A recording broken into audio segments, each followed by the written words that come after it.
देशवासियों सभी को सादर नमन वंदन करते हुए सभी को प्रणाम करता हूँ।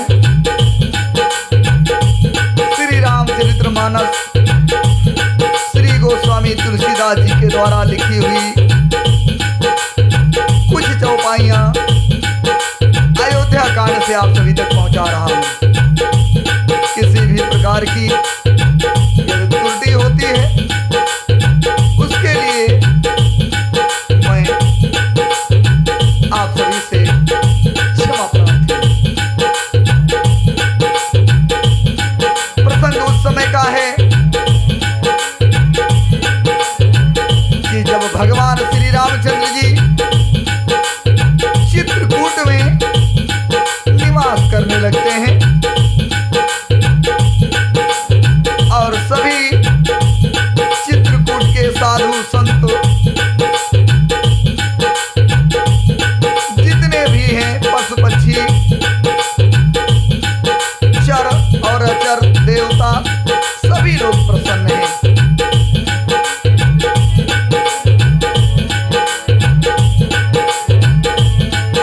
तो सोमी रत राम ही तजहि जन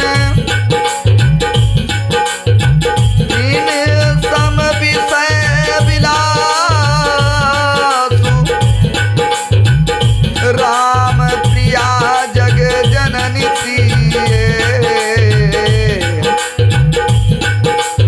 कछु न आज रजता जिन श्री रामचंद्र जी का स्मरण करने से भक्तजन तमाम भोग विलास तिनकी के समान त्याग देते हैं। उन रामचंद्र जी के प्रिय पत्नी और जगत की माता सीता जी के लिए वहाँ भोग विलास कुछ भी नहीं है, अर्थात भगवान श्री राम के सामने सब कुछ भोग विलास सभी प्रकार के सुख साधन व्यर्थ है सीता जी के लिए। तुलसीदास जी ने लिखा है सज्जनों,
सुख मिले, भगवान श्री रामचंद्र जी वही कहते हैं और वही करते हैं।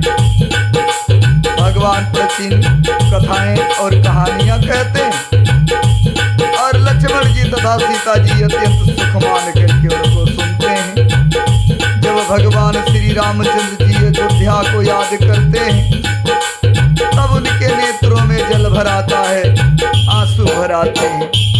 माता पिता, कुटुंबियों और भाइयों तथा भरत के प्रेम, शीर और सेवा भाव को याद करके भगवान श्री रामचंद्र जी दुखी हो जाते हैं।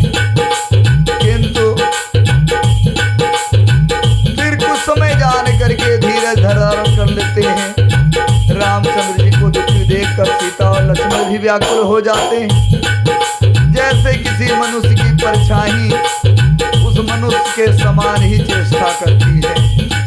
तब धीरधर कृपाल और भक्तों के हृदय को शीतल करने वाले, चंदन रूप रघुकुल को आनंदित करने वाले रामचंद्र जी प्यारी पत्नी और लक्ष्मण की दशा देख करके कुछ पवित्र कथाएं कहने लगते हैं, जिन्हें सुन करके लक्ष्मण जी और सीता जी सुख प्राप्त करते हैं।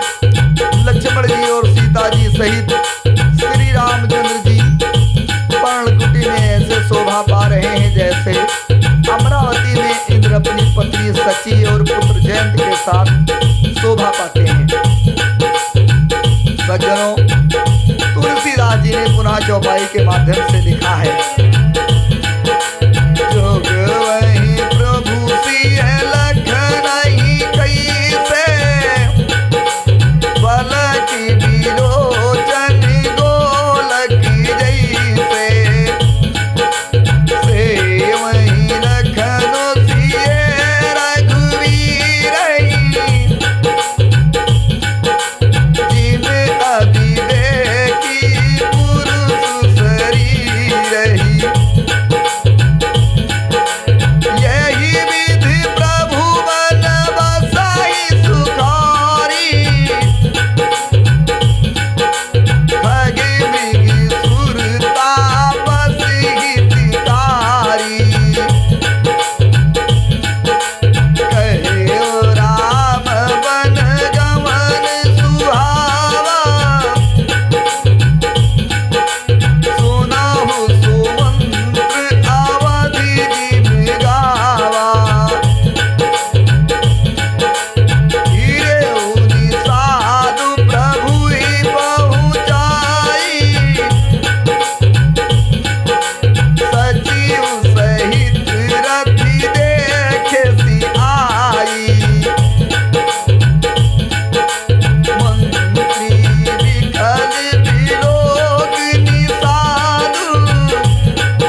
जी की अथवा लक्ष्मण जी की और सीता जी की, राम जी की ऐसी सेवा करते हैं जैसे अज्ञानी मनुष्य किसी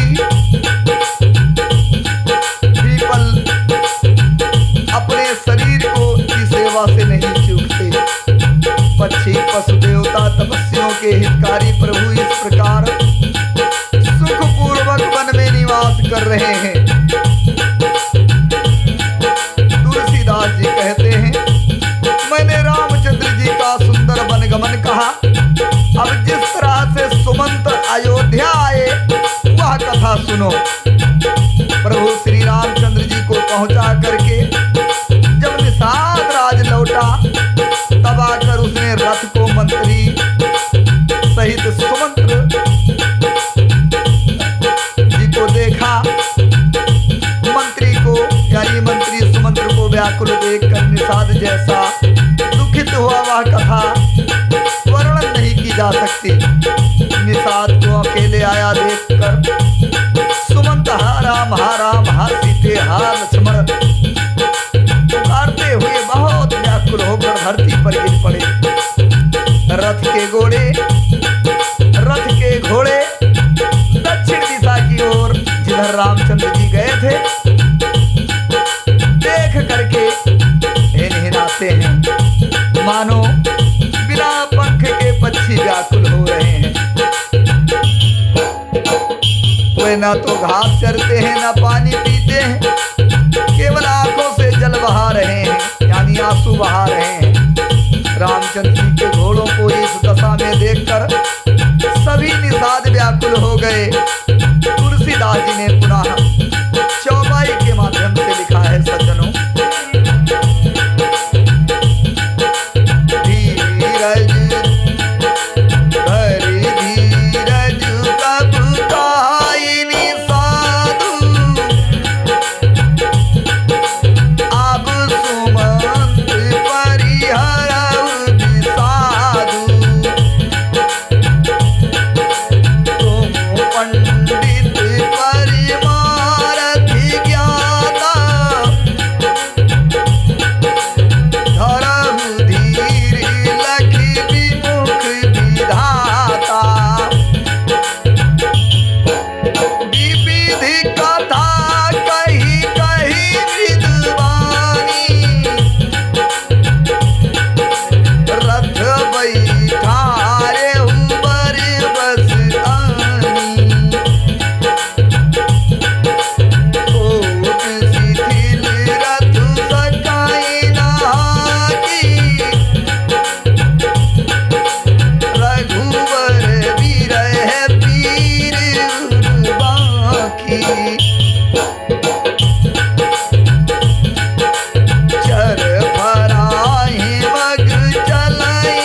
से भांत भांत की कथाएं कह करके निषाद ने जबरदस्ती लाकर सुमंत्र जी को रथ पर बैठाया, परंतु शोक के मारे वे इतने शिथिल हो गए कि रथ को हाँक नहीं पा रहे हैं।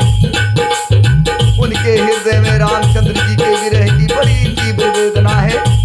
घोड़े तड़फड़ाते हैं, रास्ते पर ठीक से नहीं चलते, मानो जंगली पशु ला करके रथ में जैसे जोड़ दिया गया हो। वे रामचंद्र जी के वियोगी घोड़े कभी ठोकर खाकर गिर पड़ते हैं, कभी घूमकर पीछे की ओर देखने लगते हैं। वे तीक्ष्ण दुख से व्याकुल हैं। कोई राम लक्ष्मण या जानकी का नाम ले लेता है, घोड़े हिकर कर उसकी ओर प्यार से देखने लगते हैं। घोड़ों की विरह दशा कैसे कही जा सकती है। ऐसे व्याकुल है जैसे मर के बिना सर्प व्याकुल हो जाता है। सज्जनों, मंत्री और घोड़ों की यह दशा देख करके निषाद राज विषाद के बस हो गया। तब उसने अपने 4 उत्तम सेवक बुला करके सारथी के साथ कर दिए। सज्जनों, तुलसीदास जी ने पुनः चौपाई के माध्यम से दर्शाया है।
करके लौटा।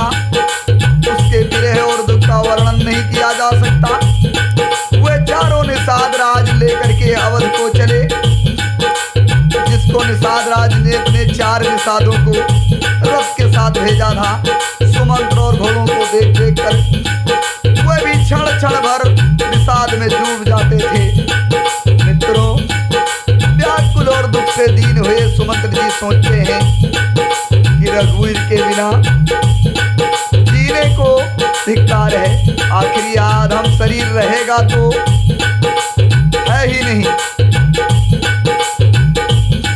अभी रामचंद्र जी के बिछुड़ते ही छूटकर इसने यश नहीं ले लिया।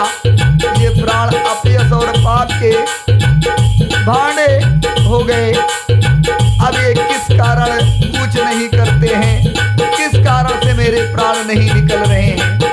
सुमंत जी इस प्रकार सोच रहे हैं। हाय हे नीच मन, बड़ा अच्छा मौका चूक गया। अब भी तो हृदय के दो टुकड़े नहीं हो जाते। सुमंत हाथ मल करके पछताते हैं, सिर पीट पीट करके पछताते हैं, मानो कोई कंजूस के धन का खजाना खो गया हो। वे इस प्रकार चले मानो कोई बड़ा योद्धा वीर का बाना पहनकर उत्तम सूरवीर कहलाकर युद्ध से भाग चला हो। जैसे कोई विवेकशील वेद का ज्ञाता साधु सम्मत आचरणों वाला और उत्तम जाति का विप्र धोखे से मदिरा पी जाता है और पीछे पछतावे में उसी प्रकार मंत्री सुमंत सोच में पड़े पछता रहे हैं। मित्रों, तुलसीदास जी ने पुनः चौपाई के माध्यम से दर्शाया है।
स्वभाव की समझदार और मन वचन क्रम से पति को ही देवता मानने वाली पतिव्रता स्त्री को भाग्यवश पति को छोड़कर पति से अलग रहना पड़े, उस समय उसके हृदय में जैसा भयानक संताप होता है, पछतावा होता है, वैसे ही मंत्री सुमंत्र जी हृदय में पछता रहे हैं। आंखों में आंसू भरे हैं, दृष्टि मंद हो गई है, कानों से सुनाई नहीं पड़ता, व्याकुल हुई बुद्धि बैठकाने हो रही है, होठ सूख गए हैं, मुंह में लाठी लग गई है। अब वे सोच रहे हैं कि प्राण नहीं निकलते क्योंकि हृदय में अवध रूपी कीमार लगे हैं। और मन में सोच रहे हैं कि सुमंत्र जी का मुख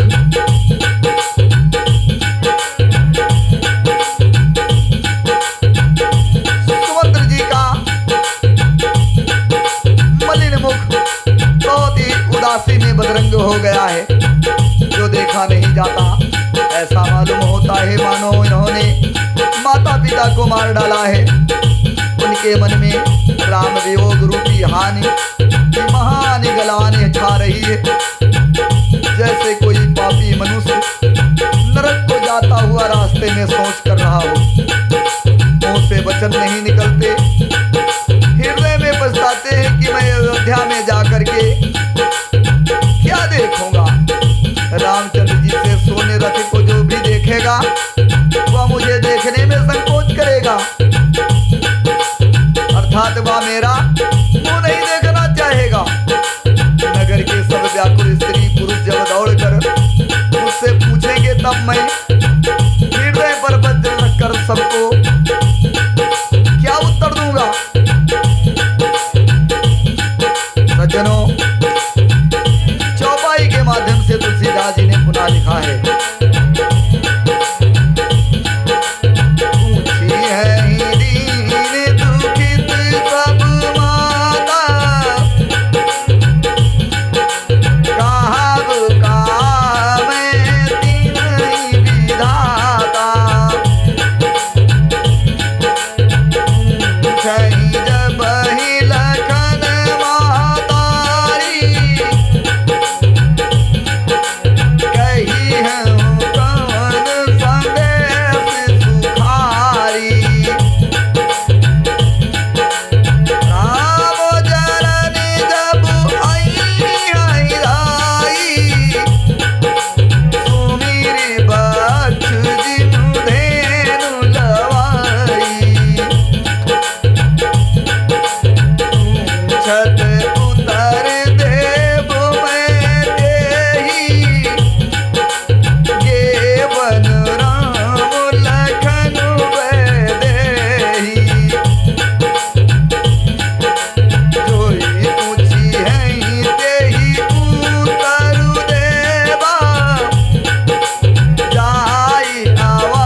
है, तब मैं उनके पूछने पर उन्हें यह उत्तर दूंगा कि श्री राम लक्ष्मण और सीता को वन में छोड़ करके मैं आया हूँ, वे वनवास चले गए। जो भी पूछेगा उससे यही उत्तर देना पड़ेगा। हाय, अयोध्या जाकर अब मुझे यही सुख लेना है। जब दुख से दीन महाराज जिनका जीवन भगवान रामचंद्र जी के अधीन है मुझसे पूछेंगे, तब मैं कौन सा मुंह लेकर के उनसे उत्तर दूंगा कि मैं राजकुमारों को, सीता जी को कुशल पूर्वक वन भेज कर आया हूँ। लक्ष्मण, सीता और राम का समाचार सुनते ही महाराज जी तिनके की तरह शरीर को त्याग देंगे। इस प्रकार सुमंत जी मन ही मन में सोच रहे हैं। मित्रों, प्रियतम रूपी जल के बिछुड़ते ही मेरा हृदय कीचड़ की तरह फट नहीं गया। इससे मैं जानता हूं कि विधाता ने मुझे यह यातना शरीर ही दिया है, जो पापी जीवों को नरक भोगने के लिए मिलता है। सज्जनों, तुलसीदास जी ने पुनः चौपाई के माध्यम से लिखा है। सुमंत जी मन ही मन में और क्या सोच रहे हैं।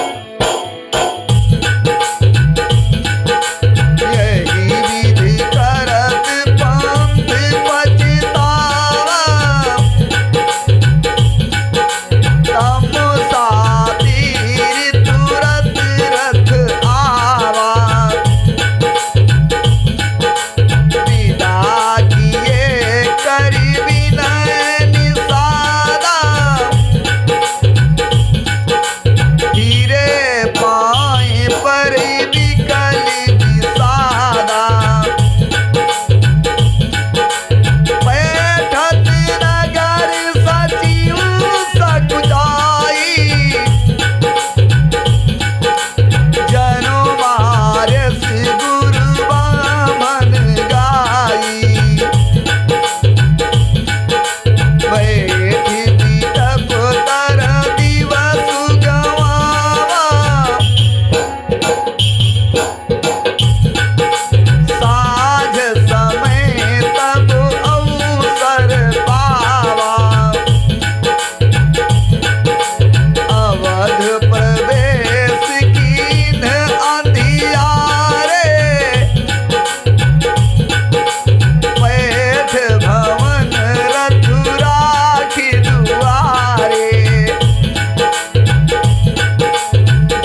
किनारे पर आ पहुंचा।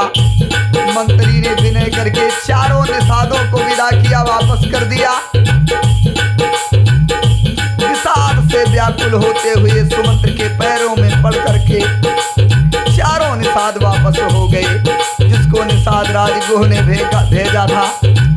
नगर में प्रवेश करते मंत्री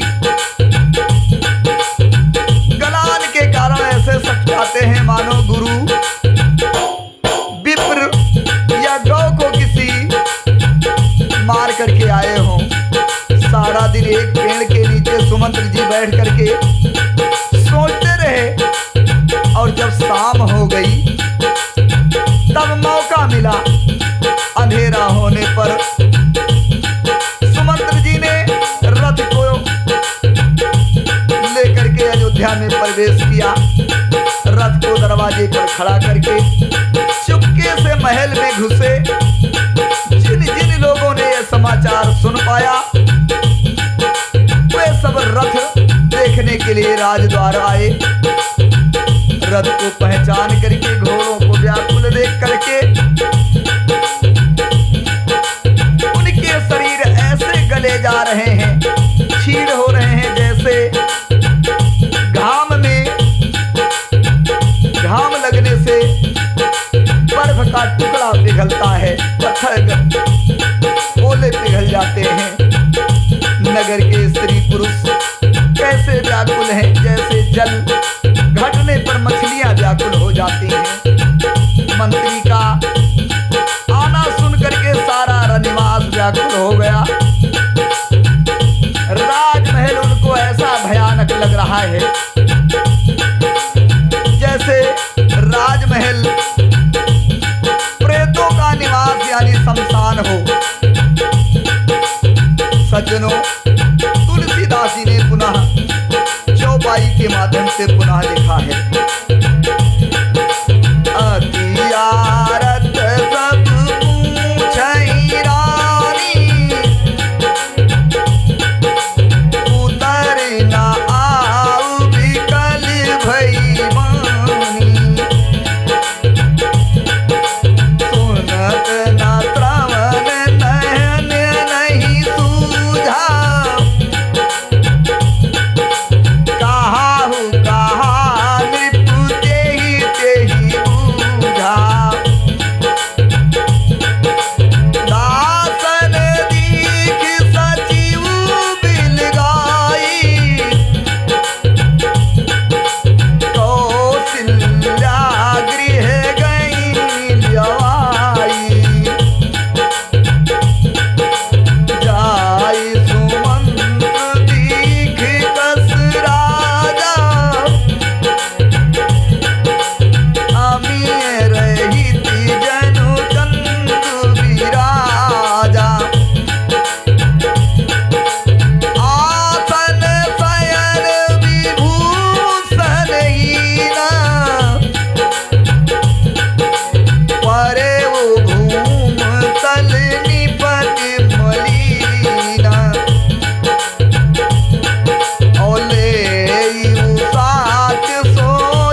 विकल हो गई, रुक गई।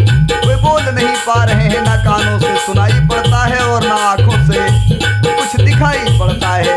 वे जो भी सामने आता है उससे पूछते हैं, कहो राजा कहाँ है? दासियां मंत्री को व्याकुल देखकर उन्हें कौशल्या जी के महल में ले गईं। सुमंत्र जी ने जाकर महाराजा जी को कैसा देखा, मानो बिना अमृत के चंद्रमा हो।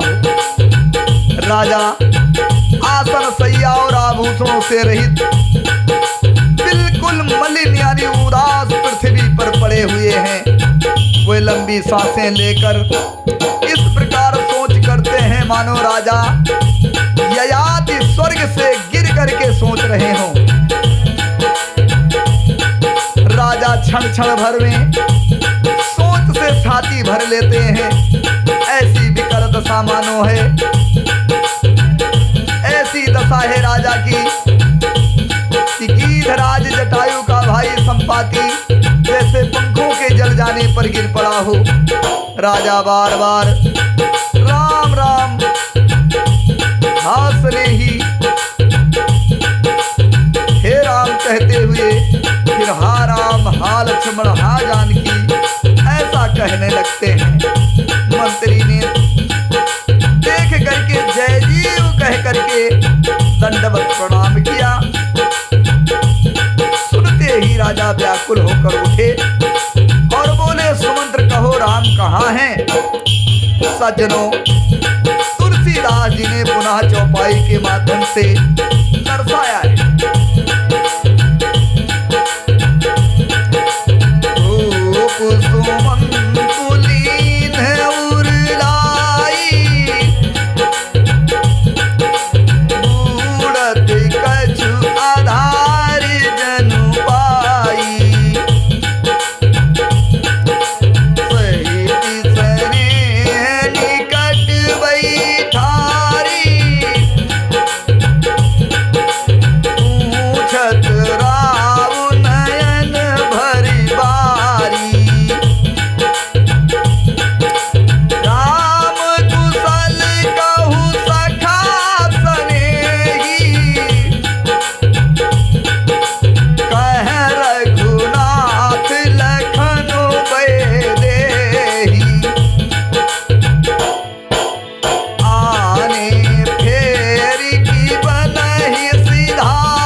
डूबते हुए आदमी को कुछ सहारा मिल गया हो। मंत्री को स्नेह के साथ पास में बैठाकर नेत्रों में जल भर करके राजा ने पूछा कि हे मेरे प्रेमी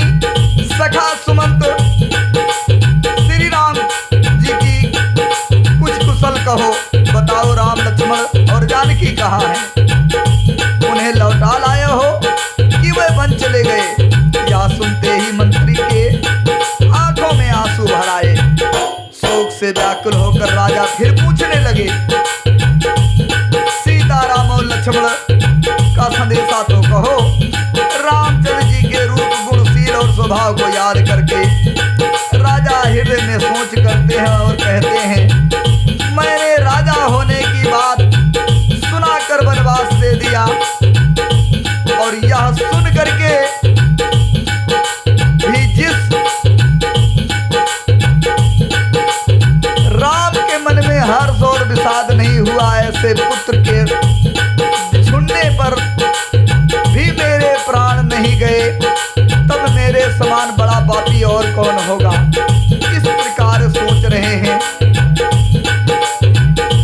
राजा दशरथ जी सुमंत्र जी से कहते हैं कि हे सखा, श्री राम, जानकी और लक्ष्मण जहां है मुझे भी वहां पहुंचा दो, नहीं तो मैं सत्य भाव से कहता हूं कि मेरे प्राण अब चलना ही चाहते हैं, अब मैं जीवित नहीं बचूंगा।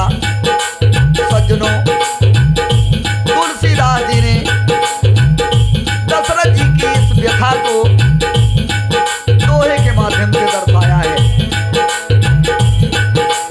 सखा राम सिय लखन जान, ताहा मोहि पहुँचाऊ, नाही तो चाहती चलन अबू,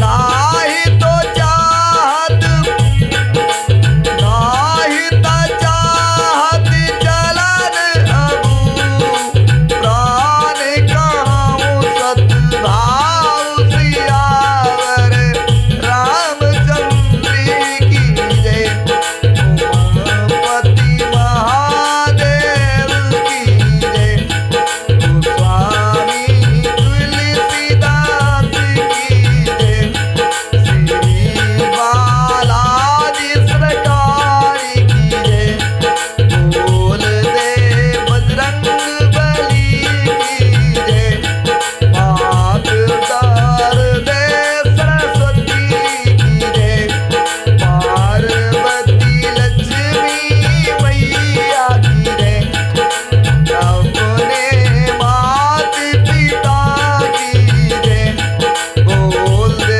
सब भाई संतन की जय, सभी ऋषि मुनियों की भी जय, बोल दे विप्र समाज की जय, बोल दे साधु समाज की जय, बोल दे वृद्ध समाज की जय, बोल दे बाल समाज की जय, बोल दे नर नारियों की जय।